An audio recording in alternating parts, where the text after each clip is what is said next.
Hello and welcome to Boomer Live.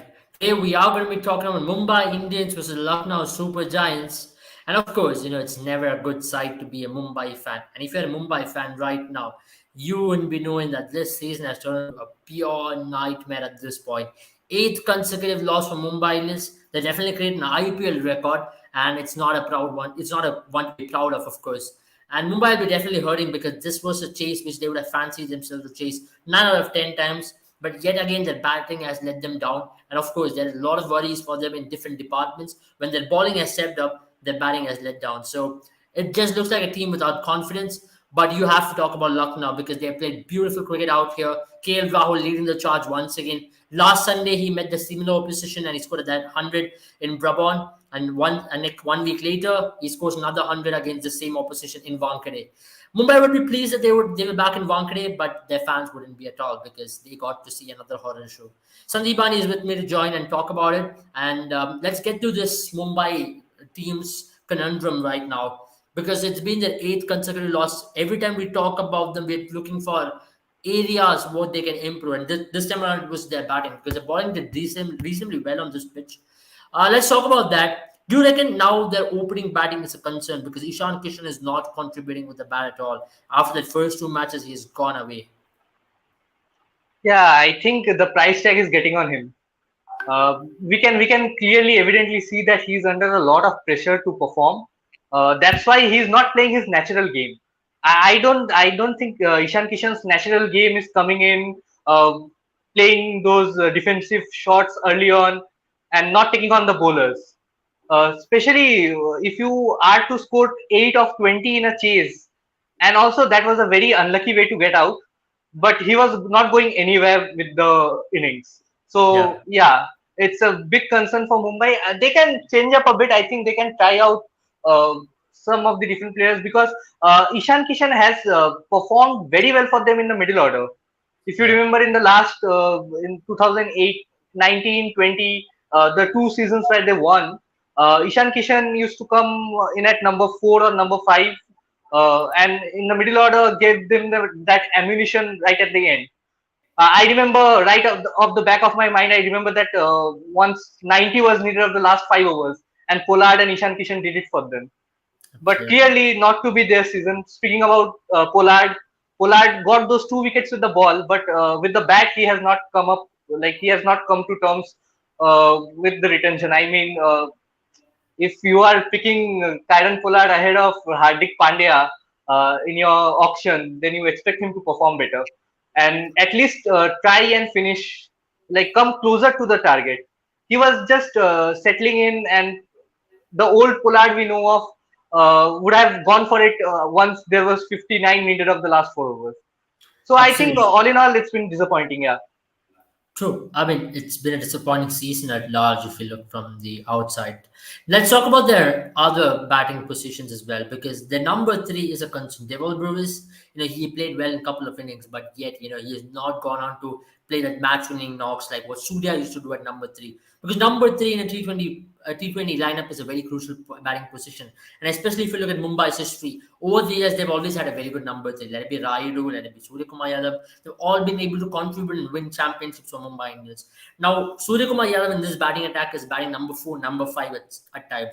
You reckon with the kind of form he should be promoted at least number three or number three more often than not, or else get Surya Kumar Yadav to even open the batting because he has done that previously for Mumbai Indians as well. At this point, is it a little too low for Surya Kumar Yadav? I think I have said this. This is not the first time that I'm going to say it. I have already said it in the last 3, 4 lives, even when Devil Brevis was playing well. I don't think Devil Brevis is the number 3 batsman for Mumbai Indians. Get him down the order, promote him up top the order. But with the current form that Tilak Verma and Surya Kumar Yadav is in, you're just wasting some balls for them. Like if you think about today, Mumbai, like they had the momentum in the start. Even though Ishan Kishan was wasting those deliveries, 49 of 7 overs, Rohit Sharma gave them the perfect. Like he took the pressure off from Ishan Kishan a bit because 49 of 7 overs in a chase of 169 with no wickets lost. I think it's a good start, and they could have the momentum was with them. And suddenly Ishan Kishan got out, and then Devil Braves came in. did not get going. 4 5 balls, took up the strike, got dismissed. Even Rohit Sharma's flow was hampered a bit. Like he took up the strike over there. But that's not the point. Brevis is a very young guy. He's a man for the future for Mumbai Indians. Definitely he'll come good. But for now, I have been saying it that if you want to play Devil Brevis, put him down the order, put him at say a number 5 or number 6, and give him the role of finishing the innings for them, because he is good at he's very good at those starts. Like he can get going right from ball one. Yeah. So with Surya Kumar Yadav and Tilak Verma, that the form that they are in, if Ishan Kishan gets dismissed, bring in Tilak Verma in at number 3. Or if Rohit Sharma gets dismissed, if you want that right hand left hand combo, bring in Surya Kumar Yadav at number 3. But Devil Brevis coming in at number 3 is not the way to go, according to me. I think he can take up the opening slot better than number 3. If you want to give him more opportunities, push him up the order. Devil Brevis and Rohit Sharma can open, and then number 3, number 4 should be Sky and Tilak Verma with the current form that they're in. And Ishan Kishan can come in at number 5. Absolutely. One other position which will worry them a lot is Pollard. We did discuss about him in brief at start. Let's talk about him because this season he has not contributed at all with the expectations he's carrying upon this team, because he's one of the retained players for the season and he has not come to the party so far. Whatever innings he has played, the ballers have tried to ball short at him and he's been struggling even to put any ball away. Today also he just scored a solitary boundary where he pulled Mohsin Khan for a 6, or else it just looked like he was not there. He just scored a 19 run, 20 ball 19 run, which is very, very poor of a Pollard, or it's not something what you want of your finisher. You reckon it's time to give him a break, a slight break? Now you know that Mumbai are practically out of the playoff contention, and even the last game you could have actually put a stamp that they are out of the playoff contention. Now it's almost confirmed that they are. It's time for Pollard to take a break and bring in someone like a Tim David. It can also be a far-sighted one, because where they can possibly look at Tim David to be the future, because he has age in his side and he can possibly be the Pollard for the future as well. Yeah, absolutely. Not necessarily give him the break. We are being too harsh on Pollard. I mean, yeah, this is not the first time that he did not perform up to the expectations in a chase this season. But This yeah, is the Mumbai Indians first just, yeah. season. The last couple of seasons, he's been having this issue. Barring that game against Chennai where he pulled it off in 2021, Yeah, he struggled quite a bit in the IPL circuit, or let it be across the world as well. He struggled quite a bit to take on the ballers, and what's possibly one of the reasons why he's also retired from international cricket, considering these struggles and what he's not been able to contribute for the West Indies team. yeah, I mean, Pollard had the luxury of failing a couple of more times because they had Kunal Pandya, Hardik Pandya to fill in the roles. Like if Pollard did not perform well, we could have a Kunal Pandya coming in at number 5 and doing the job for the team. But with the current situation, I think it can be a very good choice to go with Tim David ahead of Pollard, looking at the future. But let's see. I mean, Mumbai Indians are out of it. You can't qualify with 12 points out of 14, according to me. So Mumbai Indians are clearly out of this season, out of contention. So I think they can right now they can experiment a bit for the next season. Like they had nothing to lose. I did not know why Pollard did not go for it tonight with Yeah. 89, 90 needed of 7 overs. You have nothing to lose. Even if you lose this game, it does not hamper your chances of qualifying in any way, as to say. So they could have gone for it. They could have played the fearless brand of cricket, which they did not do. Tilak Verma was trying his best from the other end. There was not much intent from Pollard, but he usually likes to take the game deep. So he was just playing his game. It did not work out for him. It has not been working out for him this season and in the last couple of seasons. So Mumbai can definitely look beyond him. They have the depth. They have Tim David in their lineup, and I think they will experiment with him in the near future. Absolutely. And let's talk about another man. He just loves playing against the Mumbai Indians. It's the second consecutive century against the same franchise. He's got a total of 3 centuries and 5 half centuries, and he's averaging 86 against this franchise. It is none other than KL Rahul. Today, if you have to talk about his innings, he started off pretty slow. He was 29 of 30 balls. From there on, he just took off, didn't he? He just scored the last 70 runs in 30 balls.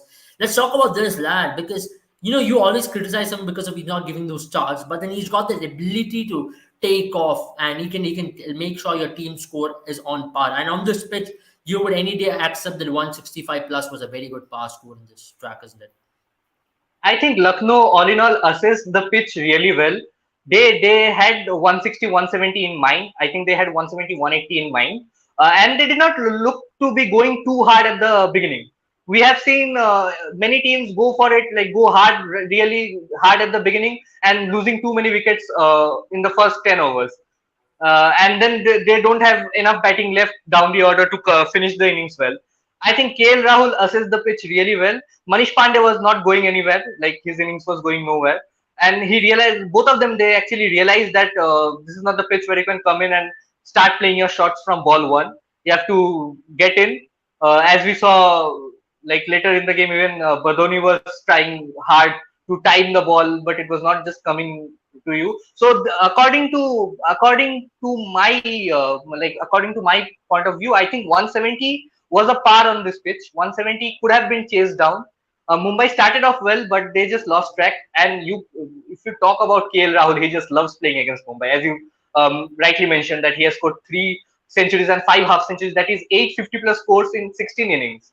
So basically, he just scores 150 plus score in 2 games against Mumbai. And he has been in tremendous form otherwise as well. He has been the core of their batting team. Like he has been the fulcrum of that batting unit. If Quinton de Kock and KL Rahul both fail, it will be interesting to see how Lucknow fares. But for now, it's all good for them. 6 wins out of 8 games. Gautam Gambhir will be absolutely delighted, Yeah, having definitely. come back from a loss in the beginning. More than 50% of the KL Rao's runs this IPL season has come against Mumbai Indians, and he'd be hoping that he gets to play them almost every day, and he just gets turned on because he just hasn't turned up to this IPL like we know of him, because he's had a couple of golden ducks as well to start off with in the same ground. In Wankhede, he had not got a single run before this match, and all of a sudden he saw Mumbai Indians, and that confidence would have elated him to go on all the way. Let's talk about other parts of Lucknow Super Giants as well. Let's talk about Jason Holder. He's been one of the vital parts of this team. And if let's talk about that over which he ball, that 19th over, 18th over, where he absolutely logged on Pollard and Tilak Verma, where he just gave 4 runs and he picked up Tilak Verma's wicket as well. Has he turned out to be one of the most underrated death ballers in the world? Jason Holder understands Pollard really well. They have played for different franchises and they have played against each other a lot of times. So they really understand each other's games. As we saw that uh, Holder was anticipating that Pollard will come down the track and he was bowling those short pitch deliveries to get him off guard, to catch him off guard. So yeah, I think Jason Holder is underrated, but he's not really very good at the depth. We saw that he can go for runs, especially in the 16th over when Tilak Verma decided to take on him. Like he started off the over really well with 2 boundaries, but then eventually lost track with like giving Pollard the strike and losing a bit of momentum over there. But I think Holder bowled really well, and credit should go to Dushmanta Chamira. I mean, even if he did not get too many wickets this season, but he has bowled at the right pace, the right line, the right length, and he has not gone for too many this season. I think Right. his economy rate has really improved this season, like given Absolutely. his international career. Yeah, Absolutely. I mean, Jisman Jamil also had a matchup against Rohit Sharma, but this time around he did not yeah. get.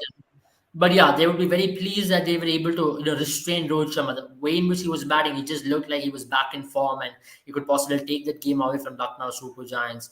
And you have to give credit to the spin duo of Krunal Pandya, Ayush Badoni. Also, I will put his name also there, and also Ravi Bishnoi, of course. He's every day when every time when KL Rahul needs a wicket, he hands over the ball to him, or whenever he wants to tighten the scoring rate, also he hands over the ball to Ayush Badoni. Let's talk about the fantasy day out. Let's talk about something which is off the field where you can earn a lot of points and win a lot of prizes. And if you're playing on Boomer, and of course you can play freely and win prizes for free as well. So I hope you're not missing out on a chance for that. So Sandipani, getting to you that how did your day go there? I had a very good day at the office. Like it was, as to put it in Nikhil's words, it was a lemonade day for me. because I think I had all five in my fantasy team. Uh, Wow. I won all the, like, I did not play in the larger leagues today. I just played in the smaller leagues. I won all my like matchups because I had KL Rahul as my captain. Most of people, like most of them out there, had KL Rahul as their captain, but I had Really? Tilak Verma as my vice captain, so I Wow. got a lot of points out of him. Yeah, I had Surya Kumar that was a Yadav very for good day. vice captain, so yeah, pretty disappointed that he did not turn up. But then overall, a good day because I had a lot of other members in the team as well, with the likes of Krunal Pandya, with the likes of Yeah, Krunal Pandya was a dark horse. Krunal Pandya and Karan Pollard. They turned the game towards my yeah, favor. Krunal I did not expect he'll have a good day, but then yeah, on in the last over, like how Russell had, he just turned it up for Mumbai, for Lucknow Super Giants against Mumbai Indians. So of course, talking about that, that is it from the fantasy day out. Let's talk about, of course, the Boomer 11 app and what does it offer you for you people. This IPL, if you are playing Boomer 11, you can win prizes worth up to $5,000. And why would you miss out on a chance like that? Because it's all free for you to test your fantasy skills and get prizes for free. And if we have to talk about what we offer in social media perspective, follow our YouTube channel every day, because subscribe to it, click a bell icon so you don't miss out on any of the lives we go. We'll be having Sandipani, Jones, Nikhil to talk about it, have in-depth discussion about every game. We break it down. We're also using the data analytics. And also we'll be joining you people with Twitter spaces to keep you people entertained in that area. And also follow our Instagram space where we post some funny memes. We also post fantasy predictions so that we can help you to form your teams on Boomer 11. So do not miss out on a chance to enjoy IPL with Boomer 11. So guys, stay tuned for many of these actions. And thank you, Sandipani, for joining. Hope you enjoy the match. Yeah, I did.